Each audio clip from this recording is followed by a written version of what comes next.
What is industriousness? What motivates industrious people? Why are industrious people good at implementing?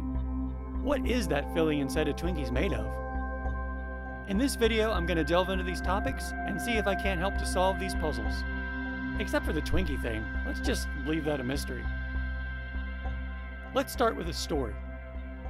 As a fantasy writer, I'm intrigued with mythology, as it's both fascinating on its own and also serves as inspiration for the types of stories I like to create.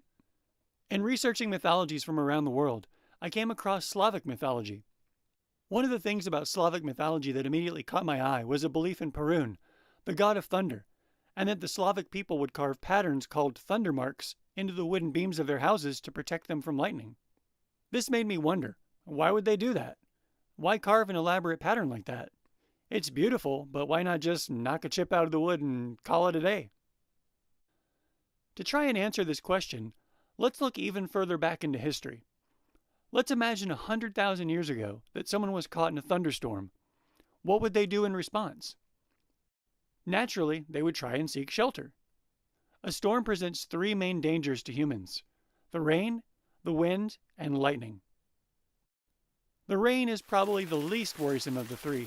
There is a danger of injury from slipping, but for most people, the worst part of rain would just be getting wet. The second threat, the wind, is bigger. This is not so much because it could blow you around, but because of what might be in the wind.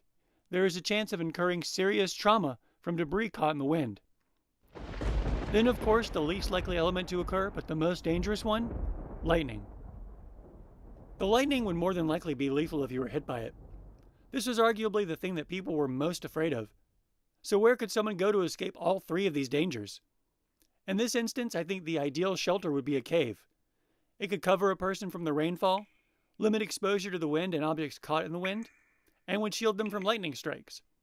Obviously, it wasn't absolute, but a cave would be an incredible remedy for the danger of a storm. Okay, so what does this have to do with thundermarks? As human society advanced from huddling in caves for protection to living in homes, people became closer and lived more robust lives. The trade-off, however, was that the homes people built weren't necessarily as ideal for dealing with the dangers of the world the way a cave was. Timber beams and straw-thatched roofs might have provided protection from the lesser elements of a storm, like rain or wind, but lightning was still lethal. A single lightning strike could rip up a wooden house easily. It could set it on fire, which would potentially set adjacent houses on fire. Worst case, it could burn down an entire village. So if a single lightning strike could decimate an entire village, was there anything that could be done about it? How do you protect against lightning in a house made of wood and straw? This is where thunder marks come in. The thunder marks were believed to provide protection from lightning. The Slavic people thought that by carving these patterns, they were keeping something dangerous from destroying their homes and potentially killing them. Okay, so why such an elaborate pattern? If it's just about belief, then why not just knock a chip out of the wood? Because a single chip knocked out of a wooden beam isn't enough work to equal the power of the divine. A person who runs into a cave to protect themselves from a storm has found something that equals the power of the storm. The cave is almost like a divine gift that matches the rage of the storm. But when creating a house to protect from the elements, it is hard to build something that matches the gift of stone and earth using just wood and straw. Work transforms straw into something that can protect against the rain. Work transforms wood into something that can resist the wind. But the lightning requires something different. It still requires work, but carving a thunder mark is arguably more about the belief in the power of work than the practical application. The ultimate goal in building a house is to equal the power of a storm, and if a thunder mark fills in the gap, then so be it. So what does this have to do with industriousness and industrious people? What is industriousness? I think it is a survival toolset. 100,000 years ago, if a group of people were under the threat of a flood, they might flee to higher ground to escape. The hills they run into to survive would equal the power of the flood. But what if there was no hill to run up? What then? In order to survive, you would have to work. You would have to do work equal to the divine, equal to the power of the flood. Building a barrier to stop the water from reaching a level of destruction would be an enormous task, but survival would depend on it. Human life, as well as homes and crops, would be lost in a flood. What motivates industrious people is the desire to equal the divine in the defense of life.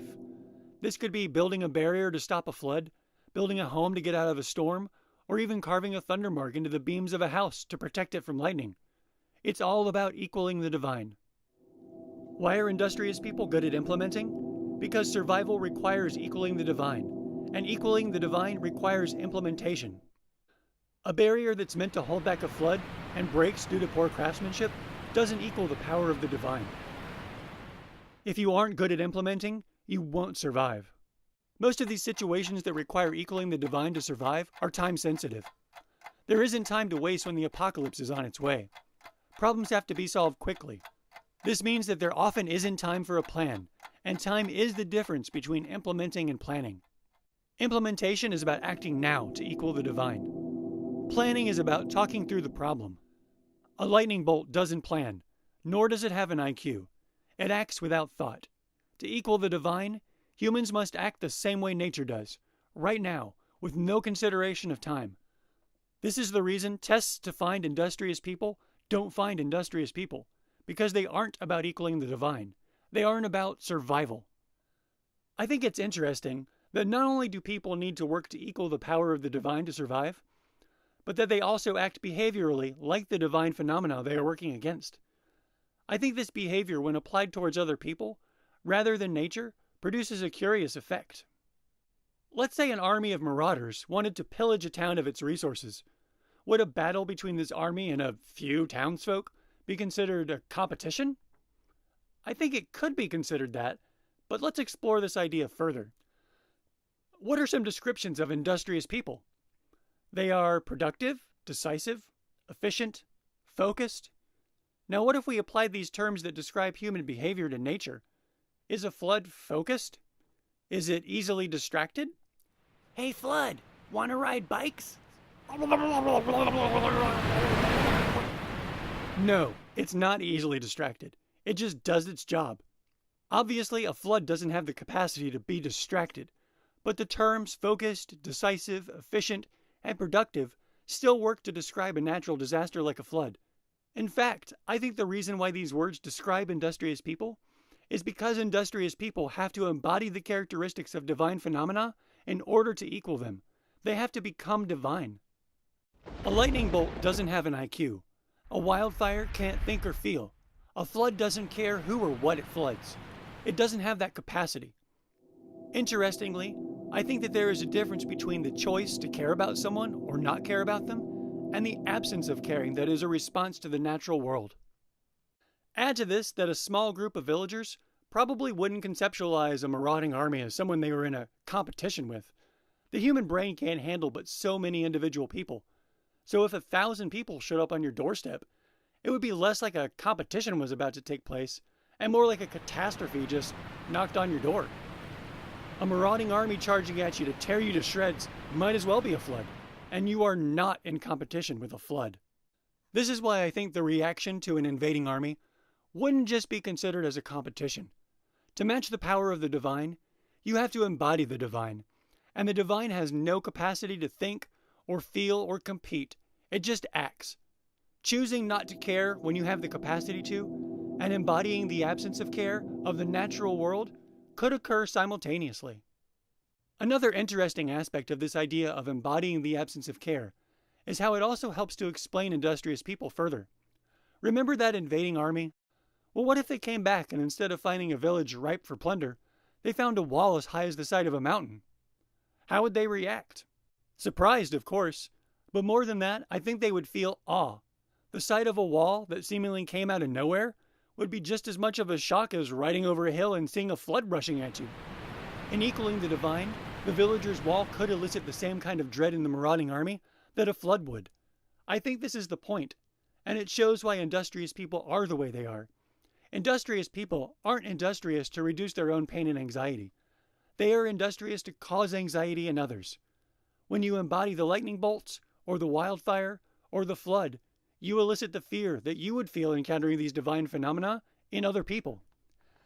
This also has the side effect of eliciting awe or reverence in the friendly population. Your fellow neurotic-prone villagers would more than likely have their anxiety reduced by feeling the awe of a powerful wall protecting their children in their homes. Now let's flip this around. Instead of embodying the power of nature in a positive and productive way, let's look at the opposite. What if a flood was coming, and the people prepared, but the flood got through their barricades? People would die or be injured. If the water was dirty, some people would become sick. Their homes and clothes would be ruined. The people themselves would become contaminated by the flood, both literally and metaphorically.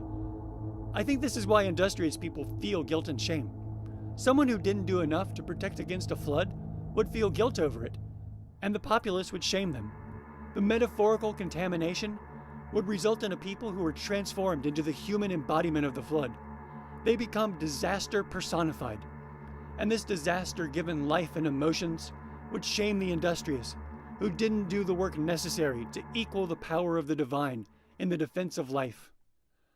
I'm reaching the limit of what I can upload on YouTube, and I can always cover some more in another video if people are interested, so I'm going to wrap this up. If you've enjoyed this video and you want to support what I do, then I would ask you to please take 2 minutes and watch the video for my comic book, The Leaf of Lost Dreams, which is funding now on Indiegogo. If you love stories and comic books, but are also tired of political junk screwing things up, then please check it out. I love comic books, and I'm only interested in telling the best story I can. Hope to see you there. Bye for now.